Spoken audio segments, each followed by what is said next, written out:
In this video, I will prove to you beyond any doubt that the purpose of the pharmaceutical companies is to control the population, further the white man's agenda while downplaying the real underlying cause of the problems of society. Bipolar disorder does not exist. I will prove that to you through numbers and symptoms of behavior and other problems that we all agree do exist. Now, bear with me a second. I'm about to turn the camera around. It might mess with the mic.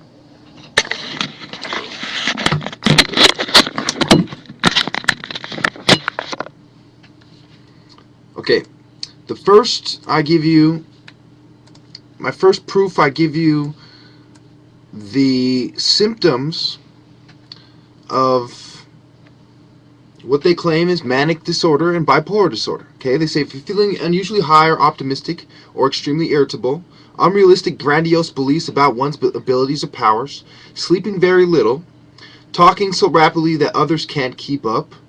That just doesn't make any sense because people have different degrees of intelligence. But anyway, racing thoughts, jumping quickly from one idea to the next, highly distractible, unable to concentrate, impaired judgment and impulsiveness, acting recklessly without thinking about the consequences, delusions and hallucinations in severe cases.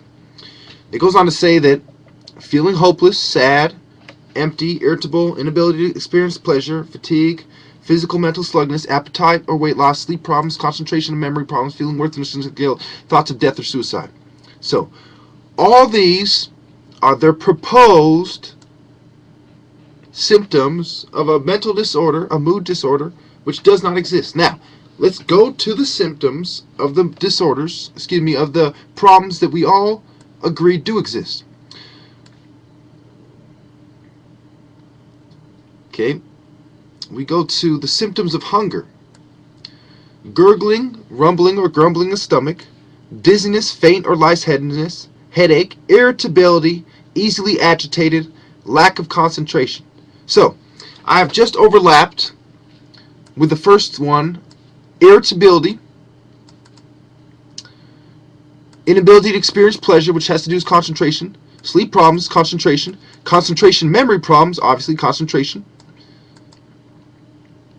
Now, thoughts of death or suicide, of course. As you get hungry, you start feeling like, hey, I can't feed myself. You get depressed for a good reason. You get put in a sad state of mind for a good reason.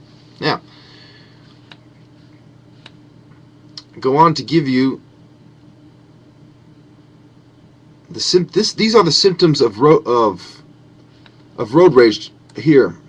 It is mentally condemning others, drivers, or entertaining thoughts of violence, verbally expressing condemnation of drivers to passengers and vehicles, motorists violating traffic safety rules, engaging in aggressive and risky driving, following too close, speeding, weaving in and out of traffic, speeding up to beat a traffic, cutting between change lanes, using horn excessively, flashing headlights excessively at oncoming traffic, motorists sharply brake into...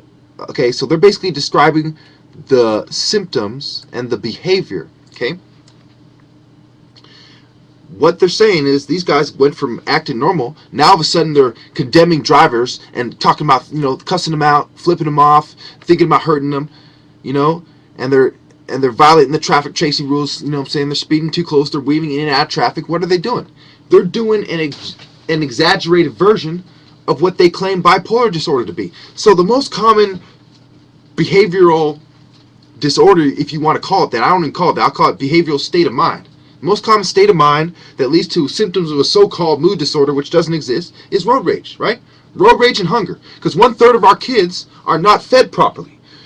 And the lead cause of death in teens is prescription pills. So couple the two together. 1/3 of our kids not fed properly, lead cause of death, prescription pills, the symptoms of road rage overlap with bipolar disorder, the population control agenda of the white man is to downplay the achievements and the problems of the black man to further the white man's agenda. So, if you downplay the real problem, which is the city planning, which is not the population but how you've placed the population, throwing all the minorities in one cramped part of town, and the residential and business districts are laid out in a certain way that is conducive to poverty and crime, and you saw that in the Warsaw Ghetto in World War II. As well as you saw road rage with the Nazis, and you saw road rage with the Pharaohs, and with the Romans, and the Greeks, and the Persians, and the Syrians, and the Phoenicians, and the Sea Peoples, so on. Because even in the chariots, they had road rage. This is a natural state of mind when you're in a certain environment. Now, what is hunger? Hunger is a result of the environment. The environment is where? The environment is America. 1 in 3 kids is not fed properly in the environment of America, which leads to irritability, and you couple that with their caffeine withdrawal, which leads to irritability and swift changes of mood of will. You cover that with their coffee, Coke, you know what I'm saying? You couple that with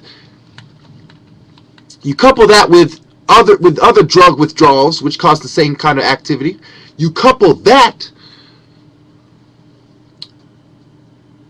Okay, I've already coupled that with the symptoms of caffeine, the symptoms of road rage, the symptoms of hunger, and you got to realize that females have that time of the month. You know how females have mood swings during their PMS, right? Now, they also get accused of having mood swings when they don't have them. How many females listening to this video right now know that men have downplayed their other problems by saying, oh, they're just having mood swings. It's just that time of the month. It's the same thing. And it's a bunch of female fucking shrinks pushing it. Bunch of witches, vampiresses, on record. Thank you.